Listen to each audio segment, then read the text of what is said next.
Did you have an issue with what I said about Dak Prescott? And if so, please tell us why.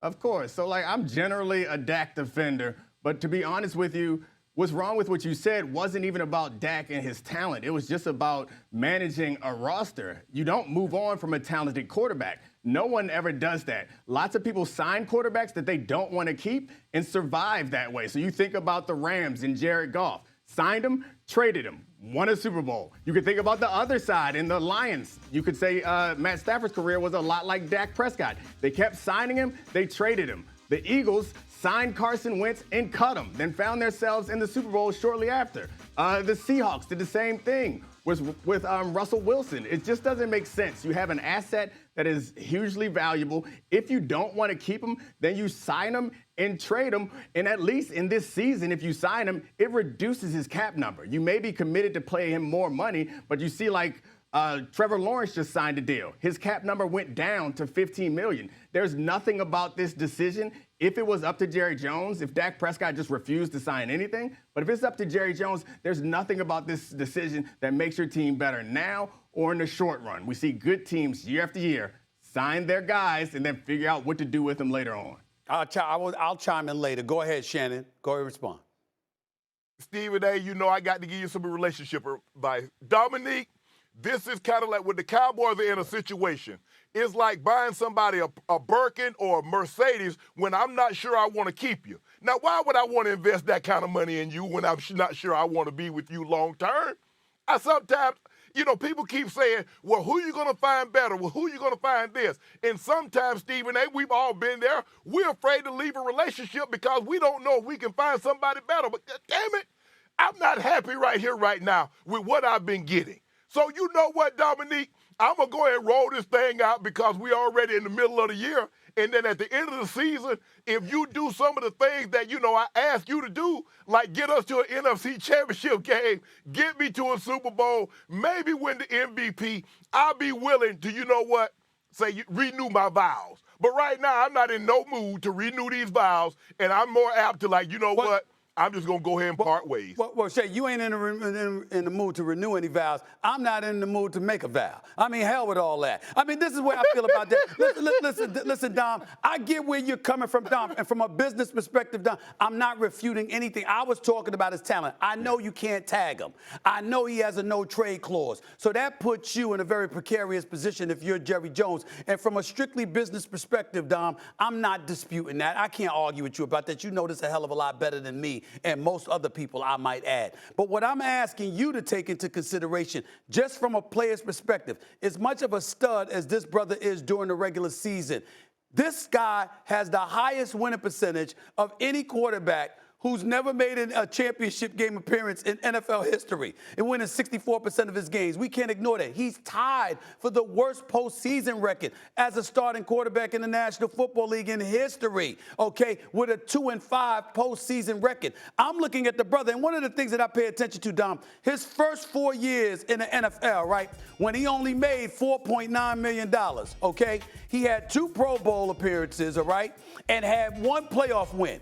In the last 4 years, where he's made $157.4 million, okay, the brother has only 1 Pro Bowl appearance and 1 playoff win. You got to be kidding me. I'm looking at those kind of things when it comes to Dak Prescott, whose cap hit is going to be $55.1 million. I understand if you pay him, the cap dips. I get that. The cap hit dips. But I'm just looking at it, man, and I'm saying, damn, the level of production. Did you know, Dom, according to Pro Football Focus, did you know this? Let me read this to you. According to Pro Football Focus, Dak Prescott came in the National Football League in 2016. His 66.3 grade is the second worst in the league ahead of only Lamar Jackson. Now, we know, even though Lamar Jackson has had his issues, the brother was just in the AFC Championship game. That has not been the case with Dak Prescott in 8 years. It's a problem, Dom. It's a problem. Yeah, I mean, I appreciate Pro Football Focus, but those numbers ain't right. If he's in a company with a 2-time MVP, that's some good-ass company. So we can leave that there. And if we are talking about, we move the business aside, I'm fine with having this conversation about Dak Prescott. And I enjoy Shannon's, his relationship analogies, but the difference is once you go in the open market, you got your choice of everybody on earth. The problem with that is here, there aren't better quarterbacks. And I understand that some of you might have the confidence that you can go make another one. That remind me of that old Jay-Z line. If you made me, then you can go find another one. And there ain't no other ones. They're going to be embarrassed. It was hard to find him, just like it's hard for everyone to find quarterbacks. So I'm with it. Really? If you want to completely rebuild, really? But that throws off your timeline. Right now, go ahead. You saying that when you got one playoff victory and two playoff victories in 8 years? You trying to tell me I don't have a shot at finding somebody that could do that? Come on, Dom. Yeah, he's Come on, not man. Mahomes, Fox. It's not I'm boxing. sorry, Fox. He ain't It's Mahomes. not boxing. Well, he don't have to be. You say Shannon, This he ain't ain't boxing, Mahomes. guys. But It's a whole lot of reasons. It's a whole lot more explanation for why they are not winning these games right now. I think that I agree with you. There are better quarterbacks than Dak Prescott. I don't believe that it's going to be easy to go get one. And if you want to do a complete rebuild, that's fine. But the problem with doing a complete rebuild is this roster has talent on it now. You are blowing some prime years from Micah Parsons, CeeDee Lamb, Trayvon Diggs. You're just throwing those prime years out because you will not have someone as good as Dom, here's Dak the deal. Prescott at quarterback. Shannon, I'll get to you in a second. I'll throw it right to you in a second, Shannon. But listen, Dom, I get where you're coming from because football is a very complicated sport. One person doesn't lose it for you. I get it. Offense, defense, special teams, multitude of positions. We get all that. I understand that. But let's go to the Green Bay game last year. Don't give me numbers that were accumulated at garbage time when you were down by 30 plus in the fourth quarter, okay? 87 the first half when the Dallas Cowboys were down 27-7. 87 passing yards, 1 TD, 2 interceptions, a quarterback rating of 47.2. That was Dak Prescott in a playoff game. It cost me about $30 million less. I can't do that, Dom. I can't do that. Last year's playoff game, I can't defend. It was bad. He's also had good playoff games. But what you don't understand is there are a bunch more teams in this league that ain't sniffing the playoffs because they don't have a quarterback like that. So by all means, you just have to understand the risk that you are taking. Right, Shannon? Okay. Go ahead, Shannon. You talk about that playoff game, but what about the year before in San Francisco? And what about the year before that in San Francisco? I mean, Dallas. no, the year before that was in San Francisco. The year before that was in Dallas. And the year before that at the Rams. And the year before that at home against Green Bay. At what point in time has Dak, when you said, look, I get it. When he played the Tampa Bay Buccaneers, we all saw that happening because the Bucs defense had been terrible all year. Their offense had been inconsistent. So everybody saw, the Cowboys going to stop the Bucs. But when every year, the 49ers, what was that? The 49ers, what was that? Last year against Green Bay, what was that? His first year, I understand he was a rookie. They went to Green Bay, beat the brakes off Green Bay and Lambeau. Aaron Rodgers come right back down to the playoffs and do a number on them. They come out here to the Coliseum to face the Rams, did a number on them. At what point in time are we going to hold them accountable? You give him all the credit for these empty calorie stats. Well, he didn't play bad. He threw for 432. Yeah, but they was down by 17. They was always down by 3 scores when Dak was doing all that 255 yards passing. Come on, Dominique. He was bad last year. I'm not going to argue that he was good. And Aaron Rodgers didn't do nothing to Dak Prescott. He was bad the last 3 or 4 years, Dom. He was bad the last 3 or 4 years. He played well in the playoff loss against Aaron Rodgers, and he played well against Tom Brady in Tampa Bay. Every place else, nah, it wasn't there, Dom. Yeah, they beat the Seahawks, I think, in one playoff game. But yeah, that's fine. I'm not arguing with you. I'm not trying to convince you that Dak Prescott was good last year when he obviously wasn't in the playoffs. My point is that he gives you a chance that you don't get with anybody else. We are focused on this one team, and this team that's had stable quarterback play from Romo all the way through to Dak Prescott, and that makes you think that you can find it elsewhere. Look at the Bears. The Bears have a quarterback now that they have faith in. They've never had one in the history of that franchise. It's been around forever. That is the truth of existing in the NFL for most franchises. And if you have the guts to go out there, or you have the arrogance to believe that you can find the next one, it ain't Trey Lance, because they thought that was going to be the solution. If you have the arrogance to do that, then go ahead and do it. But let's not pretend like it's a wise decision. It's not smart. But D Fox, what I'm saying to you is you can put it that way. How about me putting it this way? You want to give up $30? You want to give up $60 million? $60 million. $60 million. I mean, that's what I'm saying. That ain't nothing. We're not talking about, oh, he doesn't deserve to be a starting quarterback in the National Football League. We're saying, yo, you want to come out of your pocket when you give CeeDee Lamb, $34 million. When you give him $100 million guaranteed, when you give him $36 million, we going like this. Yeah, that brother's on that Justin Jefferson, Tyreek Hill, A.J. Brown level, etc. Yeah. But Dak Prescott, $60 million? But Dominique, let me ask you this. It's what it costs, man. Shannon, It's like you want to go into the dealership. Go ahead. Let Shannon go. Let Shannon chime in. No, go ahead, Dom. Go ahead, finish up, Fox. Go ahead. Go ahead. I'll come after Fox. Yeah, go ahead, Fox.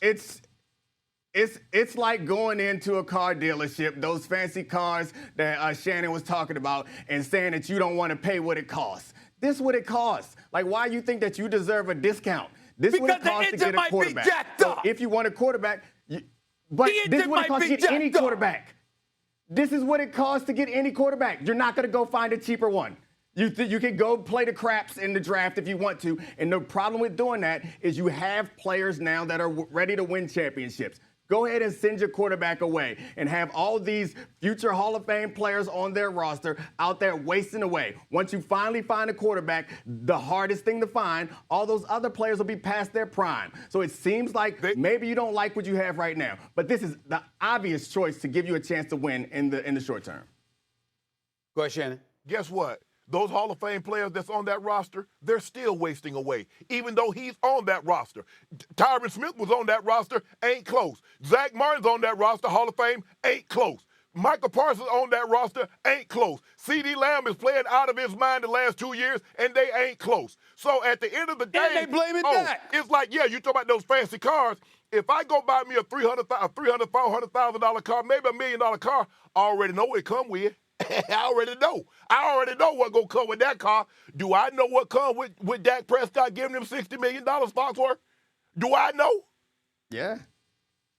I mean, apparently it seems like you think you do know. The problem is relative to the rest of the league and the rest of what you have out there. I would like, so this is the hardest part about having this conversation is the grass is always greener.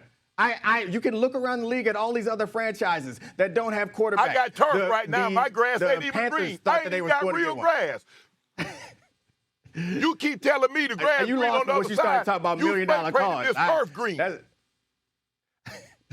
I ain't even got real grass. The matter is, Go ahead, Tom. Dak Prescott is among the best quarterbacks in the professional football league right now. In the regular if you would like to pick out individual.